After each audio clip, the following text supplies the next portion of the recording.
Šodien raidījumā pašvaldības atbalsts veselības veicināšanā rīdzniekiem, kas ir jāzina par glaukomu, medicīnas centra Eimores Plus piedāvātie pakalpojumi. Atkal gads tuvojas noslēgumam, kad tiek izvērtēts padarītais un domāts par nākamā gada plāniem. Liels darbs paveikts Rīgas pašvaldībā, rūpējoties par iedzīvotāju veselību. Jāsaka, ka Rīgas pašvaldība šogad ļoti daudz ir domājusi tieši veselības virzienā, gan veselības aprūpes pieejamības veicināšanā, sakārtojot sev piederošo vairāk kā 11 objektu infrastruktūru, gan arī veselības veicināšanas jomā esam uzsākuši un nākamā gada sākumā jau prezentēsim arī iedzīvotājiem un domas vadībai stratēģiju Veselīgs rīdzinieks veselīgā pilsētā, kuras ietvaros pilnīgi visas domes struktūras, gan labklājības, gan izglītības, sporta, vides, satiksmes, pilnīgi visas struktūras darbosies koordinēti, lai organizētu dažādas interesantas gan pasākumus ilgtermiņā, gan arī visi tie darbi, kuri tiek pašvaldībā veikti, būtu saskaņoti arī ar mūsu veselības stratēģiju. Tādi vērienīgi projekti šogad ir uzsākti sadarbojoties ar Eiropas struktūru fondu finansējumu atbalstu. Vairāk kā 3 miljonu latu apmērā ir uzsākti projekti, kur arī Rīgas pašvaldība līdzfinansē pie vairākiem mūsu veselības objektiem. Tā ir Rīgas pirmā slimnīca, dienas stacionāru renovācija, infrastruktūras uzlabošana, uzņemšanas infrastruktūras uzlabošana, tehnoloģiju uzlabošana. Tas ir dzemdību nams. Tā ir otrā slimnīca, ļoti vērienīgs projekts. 2011. gads bija veiksmīgs gads, un sākot no pagājušā gada vidus mēs realizējam Eiropas fonda līdzekļus, lai uzlabotu mūsu slimnīcas infrastruktūru un pacientu pieejamību, lai sniegtu pakalpojumus. Galvenais bija mērķis uzlabot uzņemšanas nodaļu, lai pacienti ar kustību traucējumiem varētu nokļūt pie ārsta. Mēs ierīkojam pacēlāju, tālāk uzņemšanas nodaļā mēs atjaunojam ventilāciju, pieplūdes izplūdes ventilāciju un arī dizainu. Remonta laikā kļuvuši plašāks pacientu uzgaidāmās telpas. Lai slimnīcā saglabātu siltumu, tika veikts projekts nosiltināt bēniņus un uzlabotu bēniņu ventilāciju. Tika nomainīta jumta segums, atjaunot dizains virs jumta, tas ir skursteņu, izvadu un tā tālāk. Šis Eiropas fondu projekts tika realizēts pateicoties Rīgas domei, veselības ministrijai, un arī Rīgas domas labklājības departamentam. Mēs esam ļoti gandarīti par šī projekta rezultātiem, par mūsu sadarbības rezultātiem ar otro slimnīcu. Un uzskatām, ka šis ir viens no tiem piemēriem, kad projektā, kurās arī daļai finansēts ar Eiropas Savienības līdzekļiem, kas ir izmaksājis apmēram 300 000 lats, ieguvēji ir visas puses. Gan slimnīca, iegūstot modernas telpas un iegūstot arī ļoti labi noizolēts jumtu, iegūstot samazinātu siltumenerģijas patēriņu, gan arī sabiedrība, kas iegūs ļoti labas telpas, iegūst ļoti labus pakalpojumus slimnīcā. Un tādā veidā es uzskatu, ka šis ir viens no tiem piemēriem, kad projekts ir teicami realizēts un ieguvējis ir visas puses. Arī Rīgas dzemdību namam šis gads ir bijis darbīgs, realizējot Eiropas Savienības projektu, kas paredzēts, lai uzlabotu šīs medicīnas iestādes infrastruktūru. Šeit investēts 1 miljons latu ar 15% Rīgas domes līdzfinansējumu. Projektā ir paredzēts 3 lielas daļas. Pirmām kārtām izveidot dzemdību centru vienotu 7. stāvā, kurā notiks tikai dzemdības. Šobrīd notiek 3 vietās dzemdības, 3 dzemdību blokos. Otrā lielā daļa mūsu projektā ir pārveidot šīs te esošās dzemdību zāles par pēcdzemdību aprūpes palātām. Un trešā lielā aktivitāte ir 4 liftu nomaiņa. Tiks nomainīti gan apmeklētāju 2 lifti, gan 2 lielie pacientu lifti, kur tie var pārvietot pacientus ar gultu. Pie mums notiek arī dažādas citas aktivitātes.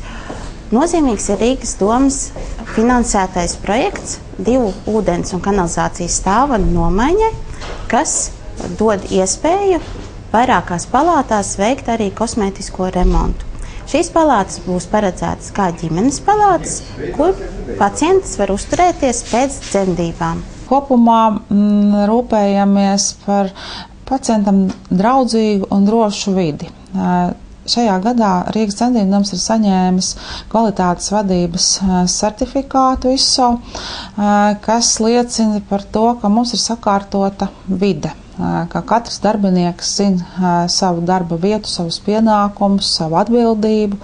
Mums ir skaidri caurspīdīgi redzams pacientu kustība, kas katrā etapā notiek un kurš tieši par to atbild. Ir sakārtota dokumentācija, informācijas apmaiņa, un es domāju, ka slimnīcas vadība var būt droša par to, ka viņas darbinieki ir informēti. Tas, protams, uzlabo savstarpējo sapratni, jo mūsu darbs ir ļoti darbs komandā, jo mēs viens otru papildinam, un bez tā nav iespējams nodrošināt labu rezultātu.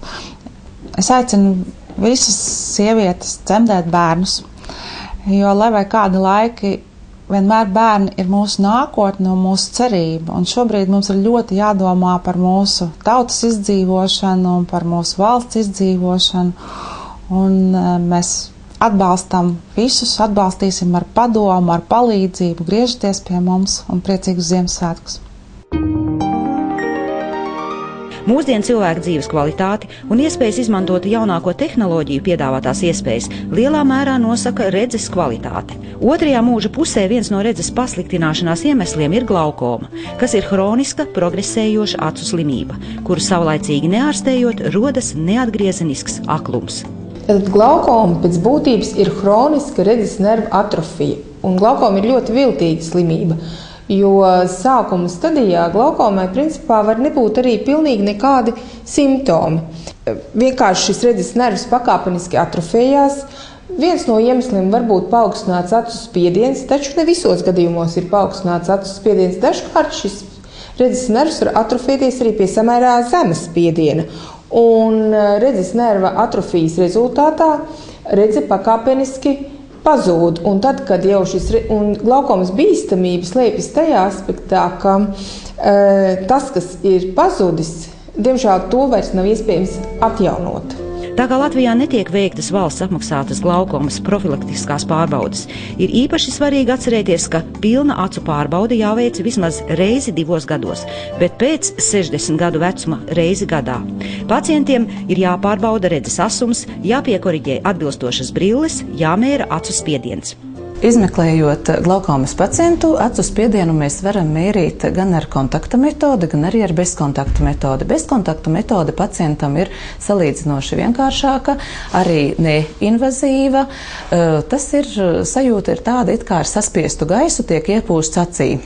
Un attiecīgi aparāts arī nomēra acu spiedienu, mērot šo te saspiestā gaisa spēku, kurš tad atstarojas no acu sābola. Otra metode ir kontakta metode, kad acī mēs iepilinam speciālus pilienus, kas anestezē acis virsmu, padara viņu nejūtīgu.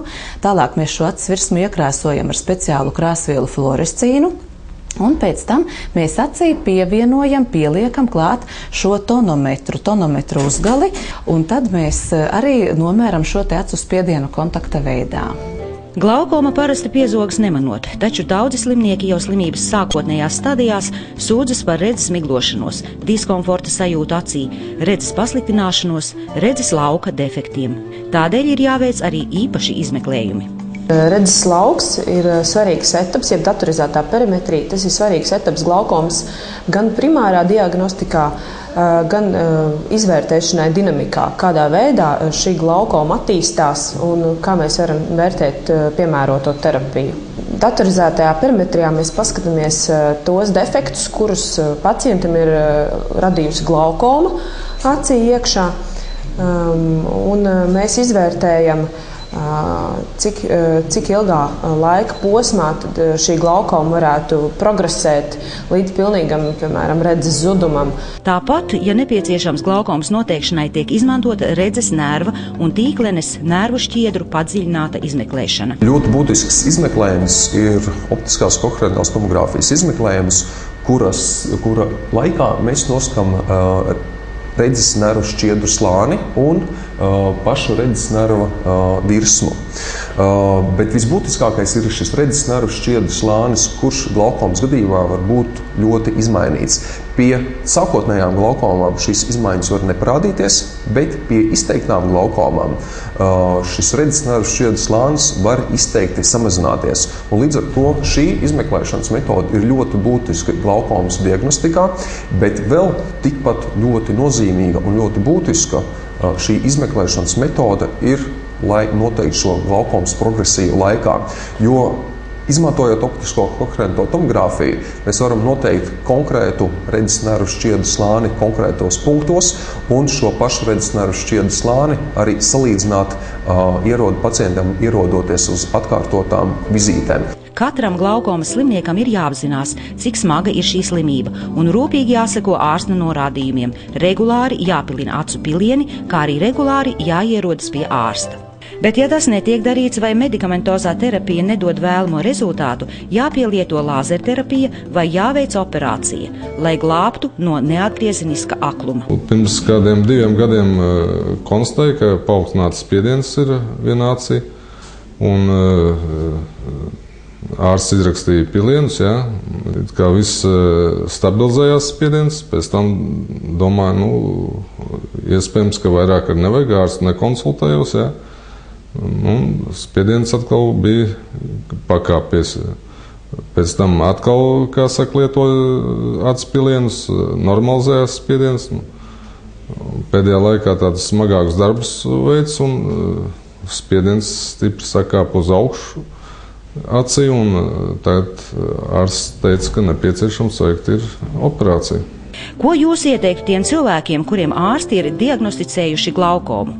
Attiekties pret savu veselību nopietnāk, kā saka, klausīt ārsta norādījumiem, kā saka, lai neveidotos sarežģījumi.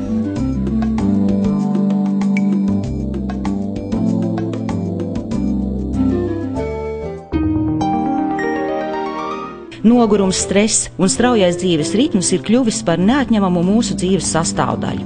Tāpēc nav brīnums, ka pēc neilga laika sākam just sāpes ķermeņa locītavās, mugurā un mūsu spēki sāk izsīkt. Šādos brīžos ir svarīgi apstāties un veltīt laiku sev, rūpējoties par savu veselību.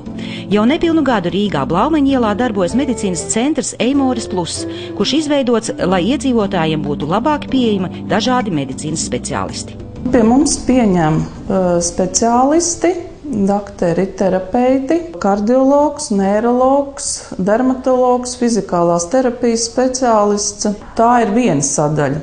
Otra sadaļa ir vairāk kā pacientu rehabilitācija, kurā strādā fizioterapeiti, ir slinga terapija. Protams, mums ir arī masāžas. Mums ir dažādi ārstnieciskās masāžas veidi, gan profilaktiski, gan pie dažādām saslimšanām, ja jau ir kādas problēmas radušās. Un tādēļ viss vienā komandā, gan terapeits, gan fizikālās terapijas speciālists, gan fizioterapeits domā, kā mēs šīs problēmas varam atrisināt. Pie mums strādā certificēti pēdu aprūpes speciālisti. Pēdu aprūpe ir nepieciešama gan pacientiem ar cukurdiabētu, un īpaši vajadzētu uzsvērt pacientiem šādiem ar cukurdiabētu. Pēdu aprūpe šeit ir pa 5 lati. Katrā ziņā mēs augam un attīstamies. Mums ir arī mūzikas terapijas speciālists, kas ir diezgan tagad populāri un ļoti interesanti. Tiek nodarbojās ar bērnu rehabilitāciju caur mūziku. Mums ir bēbīšu skola dažādiem vecuma posmiem, var teikt no 1 gada līdz pat 4 gadi.